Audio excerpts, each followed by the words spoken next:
Hello and welcome to the Girls Podcast. I am Brittany Gibbons and my usual cohort is on vacation this week. So I'm sure Meredith is laying on a beach or riding on a boat and having a blast. So I have my best friend Tracy White on the show. Welcome, Tracy. Thank you. I'm so excited to be here. I feel like I've seen so much of you lately and it's just making my life better. I'm just trying to normalize the fact that eventually we'll be living together. Yeah. And so I'm just trying to get you used to that. Yeah, I think it'll be sooner than we all think, probably. Feels right. It feels right. It does feel right. It does feel right. So we have a really sort of like great topic, I think, for the both of us today. It's very book related, which I know is one of the things that we bond over.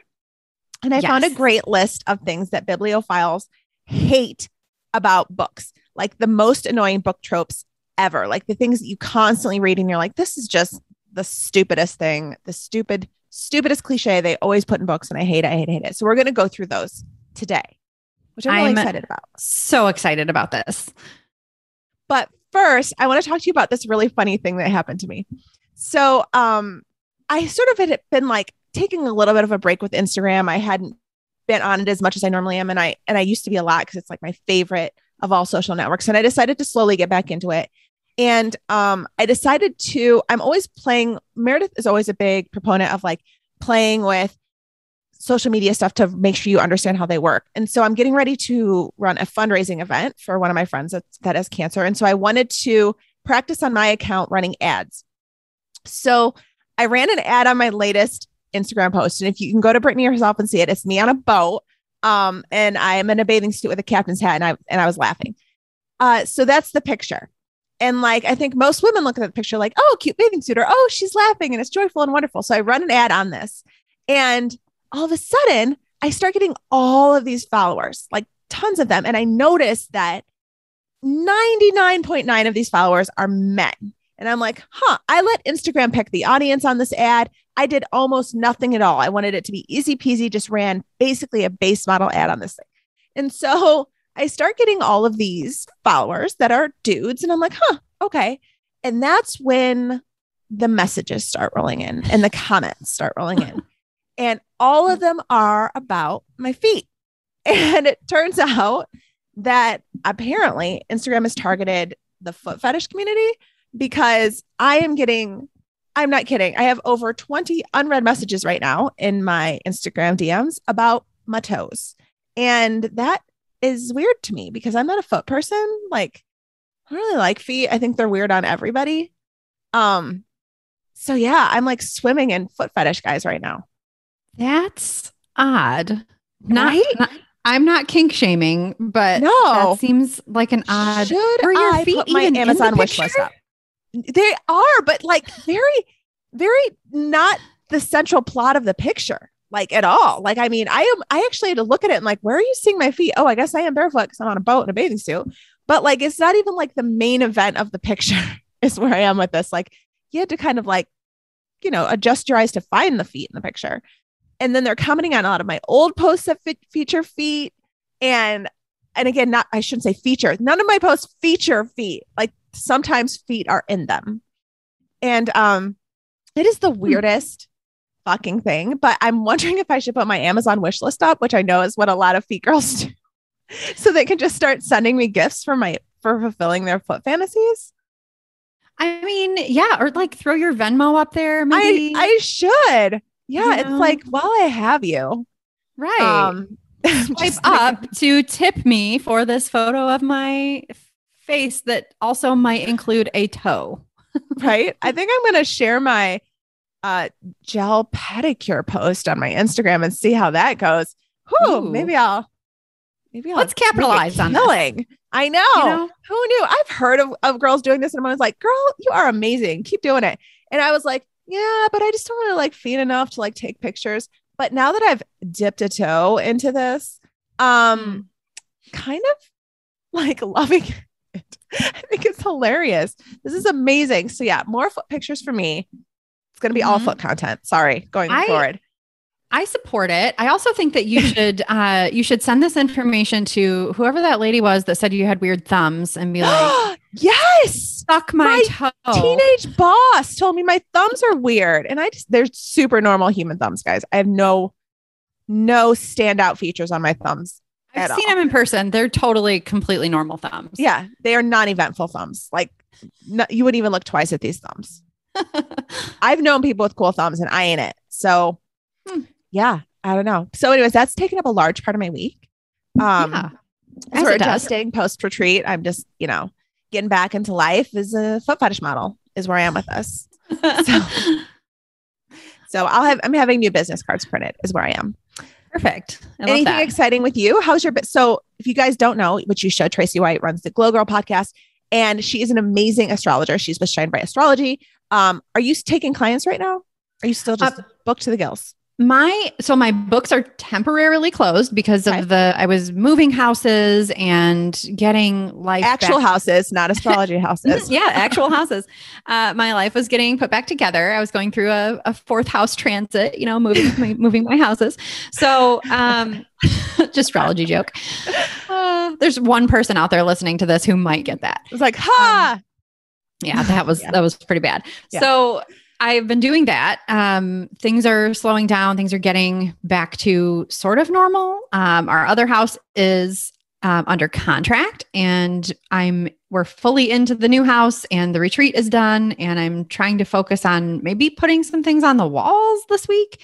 And then my child starts school in the next couple of weeks. Once she is back in school, I'm going to be opening back up for clients. So I will be announcing the open books again, probably in the next couple of weeks.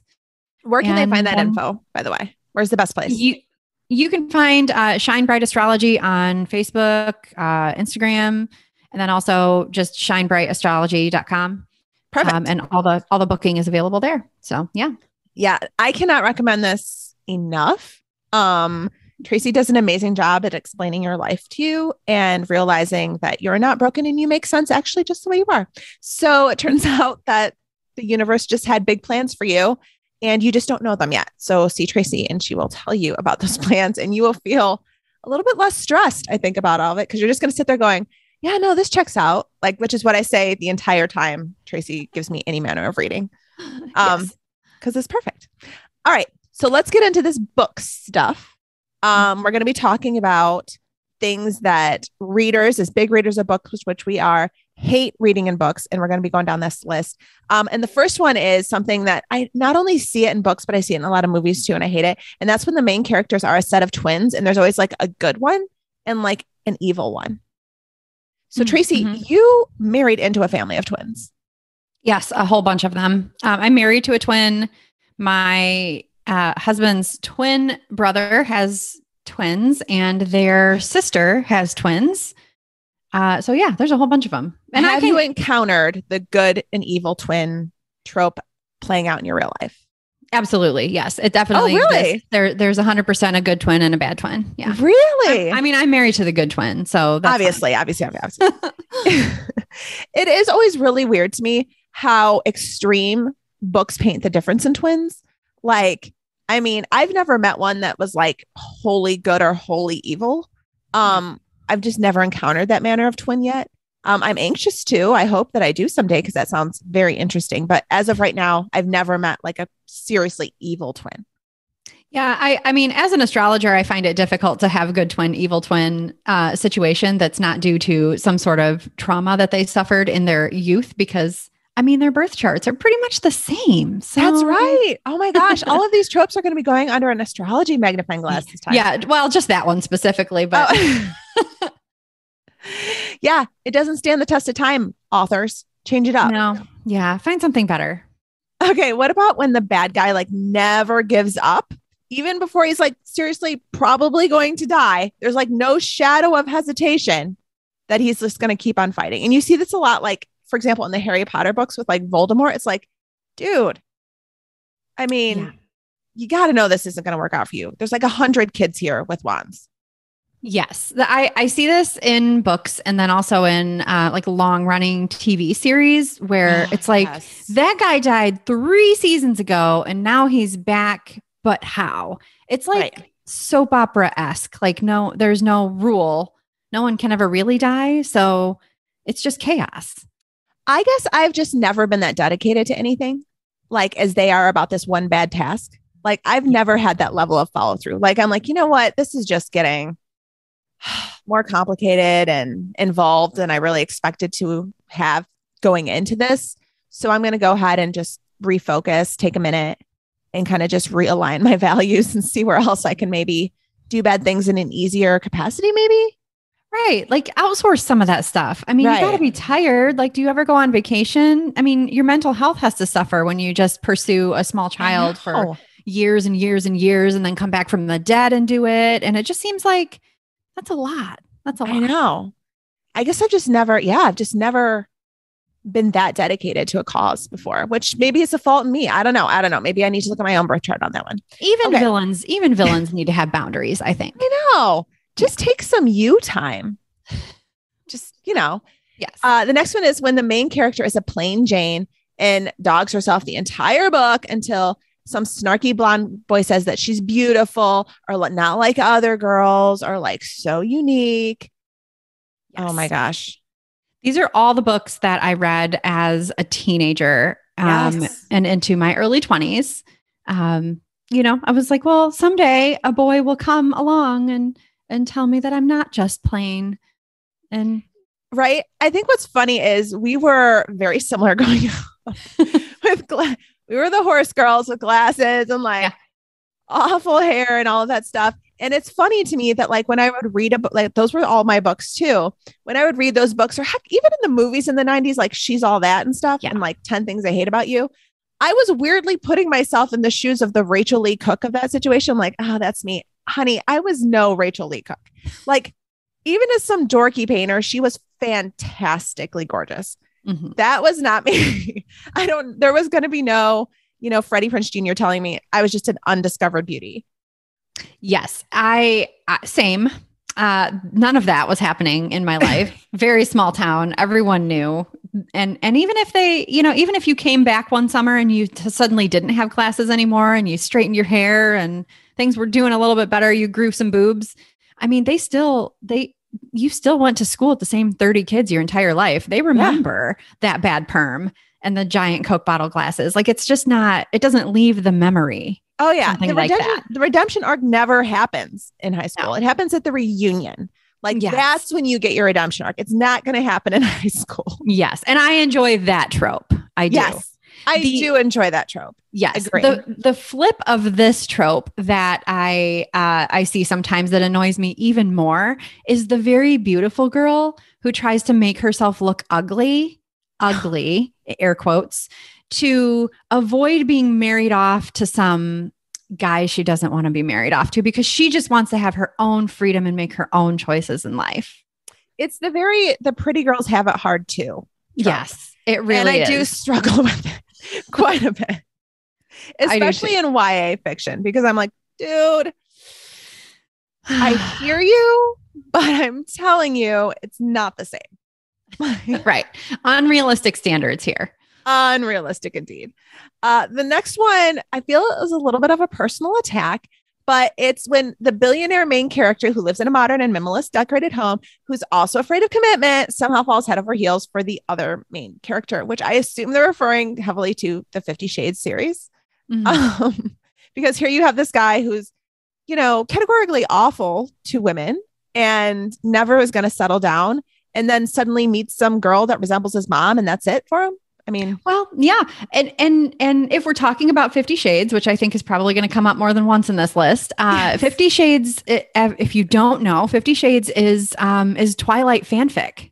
Yes. So if we're looking at all of these things, I mean, yeah, rich, kind of quiet, kind of grumpy guy, might be a vampire, might just be a billionaire.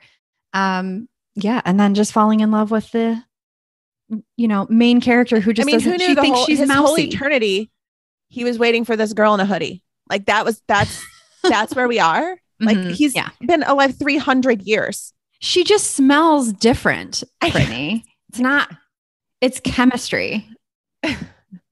She looks like she smells like a bonfire is what I'm saying. So you're right. And like the fish her dad caught last night a little bit. Which ironically brings me to the next trope on the list is when an ancient vampire master who's also sexy, rich, and powerful immediately falls for a messy, broke woman in her early 20s with a tragic, mysterious past because she's just so special and different. Oh, so I feel like we just covered that one. But I mean, same. They all just kind of bleed into each other. Okay. Vampire pun. Can I just say this? Let me just say this, and I'm just going to put it out there. Just notice that it's always men who do this.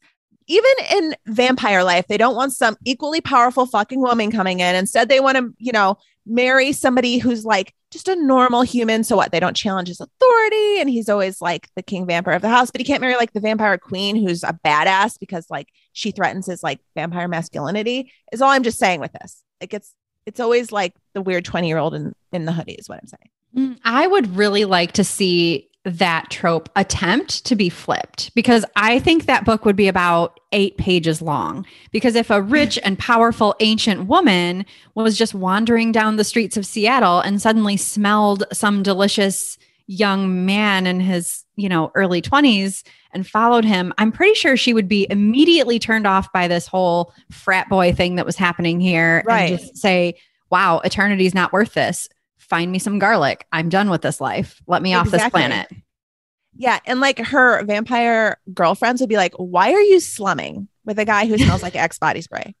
What is wrong with you? I date a werewolf over what's happening here today. Right.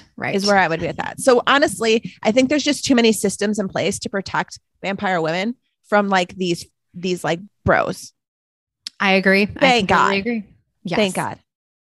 The next one is whenever a miscommunication between two main characters leads to conflict, especially when the characters point blank refuse to utter a word to each other, even when one simple sentence of explanation could resolve the entire problem, aka why books and movies aren't 1 minute long. Mm-hmm. Yes. I enjoy the conflict in books and movies, but in my real life, none of this would ever happen. I'm an over communicator by by everything. And so I could never. I mean, we would have this problem solved immediately and then there would be no conflict and no one would probably fall in love, but everyone would go on their merry way. Exactly. It's like, let me explain this to you in 3 different ways. Hopefully one of them sticks and we can move on is where I am with this. Yes. Agree. Basically. Okay. We're going to take a really quick break and we'll get back to our list. Folks, I have created an oasis. I'm going to take a picture this week and put it on our Instagram for Girls Pod. But man, oh man, my bedroom is a slice of sleep heaven right now. As you know, I'm all in with my Sleep Number 360. I have the i10 smart bed. My Sleep Number is 35. Let me tell you what I have done here. I have a king size bed. And so each side like adjusts separately. So like my side adjusts separately, goes up and down and at the foot and head from Andy. This is amazing. It also has a nightlight that turns on when I step out of bed at night so I don't step on any of the dogs. And it has a foot warmer. So like you can turn it on before you get into bed and it puts me to sleep like a tiny baby. I've also mentioned before that Andy and I also got the dual temp layer, which is this really thin layer that goes onto your sheet. And you turn it on to either heat or cool, like for however many hours you want. It has a remote and it does so each side separately because I always turn mine to heat and he always turns his to cool. My bedroom is an actual slice of heaven. And that's good because setting yourself up in your room for quality sleep is a must. And it can be done even in the smallest of ways, like painting your bedroom a calming color, eliminate all those stressful piles of clutter, which I also should probably tackle today. Grab some blackout curtains and some soft lights, set your thermostat to like 65, 68 degrees. That's like the sweet spot, nice and cool, and get yourself some awesome pillows. I use the Sleep Number comfort pillow that's made for me, a side sleeper. It's the king size one. I travel with it. I took it to the retreat last week and used it on my bed. In fact, Meredith accidentally stole it. I ran through the house checking every bed until I found it. Proven quality sleep is life-changing sleep. Special offers for a limited time. You can find those at Sleep Number stores or at sleepnumber.com/girls. Again, check out the special offers. They're all for a limited time at Sleep Number stores or sleepnumber.com/girls.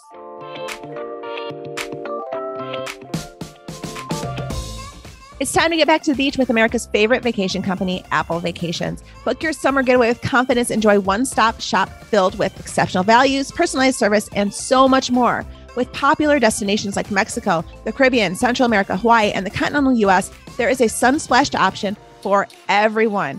Each all-inclusive Apple vacation package includes round-trip airfare, hotel accommodations, all meals, drinks, entertainment, and tips. Non-stop transfers are also included at no additional cost at select hotels. For a limited time, you can take $75 off your Iverstar Hotel and Resorts with promo code SUN75. Don't wait. Go to applevacations.com/girls-girls to get this steal of a deal at your favorite Iverstar Hotel and Resort today.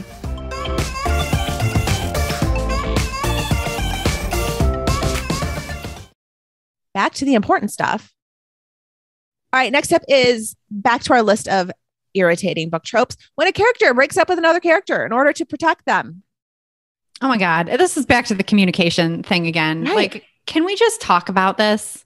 Like, seriously? I have never done this. No. If anything, I'm going to drag you with me into danger or a bad situation. I'm not going alone. We're in it together. Like, you're just as fucked as I am, is where I am with this. Agree. I mean, how are we going to know if our, future marriage and parenting of children is going to survive if you can't come with me to, I don't know, fight a villain of some kind that's been trying to kill me my entire life? Like, I need your support in this. Otherwise, peace out. I'll find some, ancient vampire who thinks I smell good. Right. Exactly. Next up is when the character carries a terrible, horrendous, shameful burden that's alluded to constantly, which turns out to be either something totally common or isn't their fault at all. I actually was just thinking about this the other day, and I'm sorry, this probably makes me an awful person, but the other day my daughter was watching America's Got Talent, and it's just like a white noise show to me. I don't care. She loves it.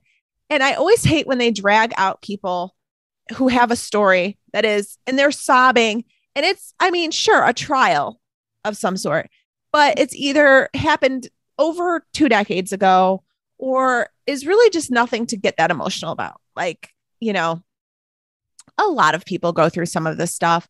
Whether it's just like, I don't know, just a medical situation that happened 25 years ago and yet they're still here, singing on stage or throwing knives at someone. It just doesn't ever seem like that big of a deal to me. And it's the same with books. Like, I'm just like, yeah, I've seen worse.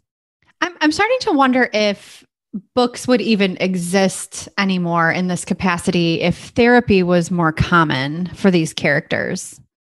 Like, no. Would they be entertaining? Would they just be 8 pages long? Would people actually fall in love if they went to therapy and they were normal? These authors should try a Sopranos approach to some of these books. Like, there was a lot of therapy in The Sopranos. You got to see why he was a sociopath. I mean, maybe that's the route to take. I don't know. But yeah, no, I'm always like, honey, if this is the hardest thing to happen to you today, like, sit tight, because I don't know how you're going to get through this next year. It's going to be terrible for you. Honestly. All right. Next up is when a beautiful young ingenue who is incredibly attractive and somehow doesn't realize it, because they never do, meets an older, emotionally damaged man and fixes him. Oh, this is the most dangerous book trope. Yes. I don't like to fix anybody, to be honest with you. Like, my attention span for that is very short. Like, there's a finite period of time where I'm just like, you know what? Fuck it. Help yourself, and just walk away with them. Mm-hmm. I definitely am not going to marry them. That's for sure. I would read a series of books. Don't steal my idea, because maybe I'll write this. But I would read a series of books from the perspective of a therapist who gives therapy to, like messed up teenage vampires that are 100 years old and, looking for love in all the wrong places, and all of these types of, ancient creatures who are clearly carrying a lot of trauma and guilt. And okay, that is brilliant. Please write this book. I would like this to exist. If you're out there and you know of this, please tell me. No, you're going to write this book. It's called like Greetings from My Mythical Couch. And you're going to break down therapy sessions of all mythical creatures, because they are just fucking weird. Yes. I'm going to need to consult a therapist for this, but I'm going to start working on it. Yeah. Or like, even in like sci-fi, it's like you have a totally normal dude you've grown up with. He's a really great guy. You grew up next door to each other forever, but no, let's definitely go with the weird robot dude who's got like 100 issues on top of like mother issues, father issues, has a huge workload of like, saving the planet, but let's deal with him. That's the one we're going to pick. Definitely not the guy who will like give you a 401k. Not that guy. For sure, not him. No. But when you've grown up in a small town, I mean, really, you need to kind of weigh your options. Do you want to stay in that small town or would you like a life of drama? Drama. All right. What about love triangles? Because I guess I've just never led an exciting enough life to be in one. Yeah, no, same. It sounds like a lot of work, to be honest. Yeah. I think I'm love lazy. I do too. Maybe that's our problem as readers is we project the laziness of our real lives onto these characters that clearly lead way more exciting lives. Like, how about the ones that are forced to fake date in order to like solve a problem? Oh, I love the fake dating. Do you like, you have to pretend to be dating or engaged or even married? Mm-hmm. Like, I don't even think it's legal to have that as a requirement for something, especially when people need to do it for a work related reason. I'm like, yeah, no, honey, they shouldn't be asking you your marital status. You're okay. You don't need to fake date Ethan. It'll be fine. I enjoy those. They're terrible, but I enjoy those a lot, especially when it's a Netflix Christmas movie. Makes it even better. Oh yeah. Yeah. Especially if there's any level of royalty involved too. I'm in. 100%. That's how you get me. Yeah. Make them royal. Make it a trilogy. Take all my money forever. Like a hidden prince. Even better. Like the boy next door. You never knew he was a prince the whole time. Exactly. What about when a spy has amnesia and has to use their skills to get their memory back? I'm just going to blanket this to like any form of amnesia, like the time traveler's wife. I believe that's what that was, right? Was that the one that was amnesia? I'm trying to remember.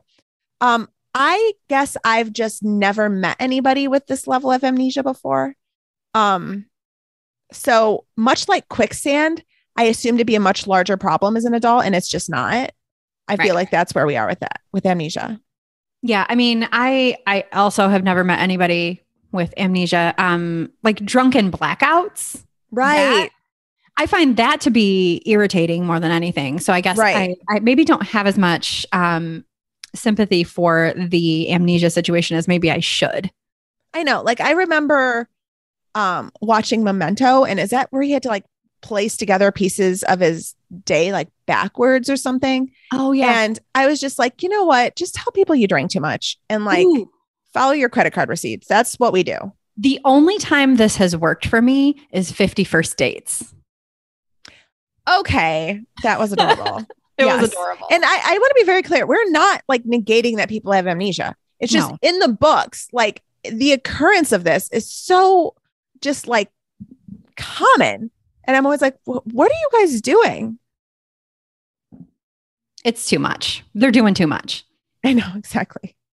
How about when a character likes math or science because it's binary, like right or wrong? Okay. This happens in a lot of books for me, especially with women. Whenever there's a character who is a woman in a career that is not a wedding planner or a teacher or I don't know, any of the other lady careers we're allowed to have, they're always like physically incapable of other emotions. They're always like a character, like a Big Bang Theory character every single time, as if, these female scientists aren't also like fucking like badass, gorgeous women who are amazing in bed. And no, we only think in code, guys.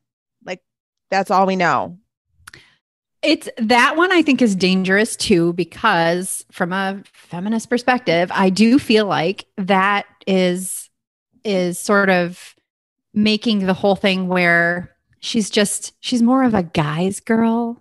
She just gets along better with dudes because she thinks like dudes. Yeah. It's just gross and I don't like it. And none of them see her as attractive because she's just one of the guys. She wears like a lab coat and has like a pencil bun, which is something none of us ever really do. Yeah. She can't find her glasses and they're on her head. Like this is not how we function in the workplace, guys. It's just not how it Zero. is. Yeah. I do disagree though with the next trope that's being listed. Things people are tired of is when characters in fantasy series get sorted into houses, groups, or factions. I actually enjoy it. And I know you enjoy it because I swear, especially if you're full into like Harry Potter type stuff, It almost is a form of astrology. Well, actually, there is some science behind this, and I can share it with you. you.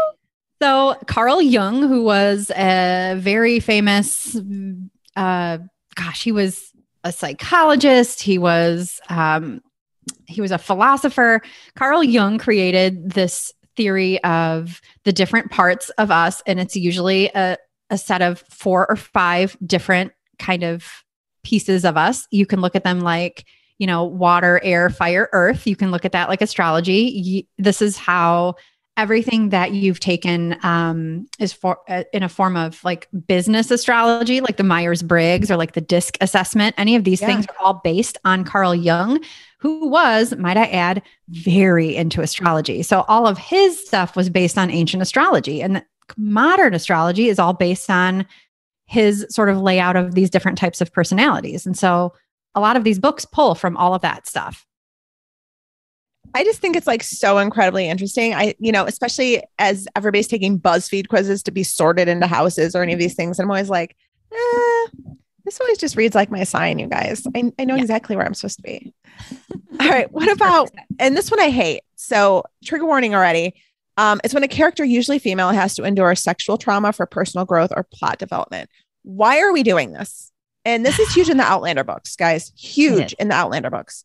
I am an Outlander fan. I do follow that series, but oh my gosh, why? It's really hard to take. I was reading the Outlander books. It's been like 20 years. I've been reading them since, the first couple. It was just the first couple that were actually out. And it's hard. I mean, it's hard to read it. It's hard to understand it. But then you think about how would that particular plot move along without that, and I know I don't like it, especially when it's a historical fiction. Yeah. Or, anything along those lines. I do understand that in the time that was what was largely seen, especially with women, but man, I fucking hate reading about it. I do too. You see it a lot if any of you are romance novel readers, you see it a lot in romance novels because, a young woman was, had some sort of traumatic experience with a man and then, struggles to find love because she just can't trust anyone, until the right billionaire comes along. Right. Yeah, you're right. I know. We just need to get more creative, guys. There's other ways to make this pivot than making a main character endure sexual trauma. Trust me, it's there. I know if we put our heads together, we can come up with it. There are lots more traumas. All right. What about when a celebrity falls in love with someone because she doesn't recognize him? And that's a big change for him. I mean, come on. Really? Every time, it's like Notting Hill. Yes. Like, I'm just so used to dating people in the industry that I'm just going to marry this guy who's just not, because he doesn't see me as a star. And I can see that as being a thing, but I don't know why that's the plot of so many books, because honestly, it raises all our hopes for no reason. Right. She's just down to earth. Yeah. I did read a regular girl. I did read a series, and I'm sure you've read it too, because I read a series where it was flipped a little bit, where it was a woman kind of fell in love with, or a man fell in love with a woman who wasn't famous, I guess. And she did know that he was famous, but she was just cool about it. And he was like, oh, I like that, but she was kind of a mess, and it worked. You always hear about him going to premieres or something, and they're always just off to the side. And oh gosh, who's that girl on his arm? Oh my gosh, I don't recognize her. Find out every paparazzi, find out everything you can about her. Who is she? Every time. Get the dirt. Yeah. All right. And the final one I'm going to share with you guys today is when the main character takes every possible opportunity to sacrifice themselves. I agree. I don't know anybody really who would do that. I like that I'm inherently selfish, and most of my friends are too. Like if somebody was like, I'll just go ahead and take this bullet, I'll be like, thank you. Oh, thank you. I did not want to. So I'm glad that you're going to do this. Like I'm good. Not sacrificing myself on that hill. That seems very YA. It does.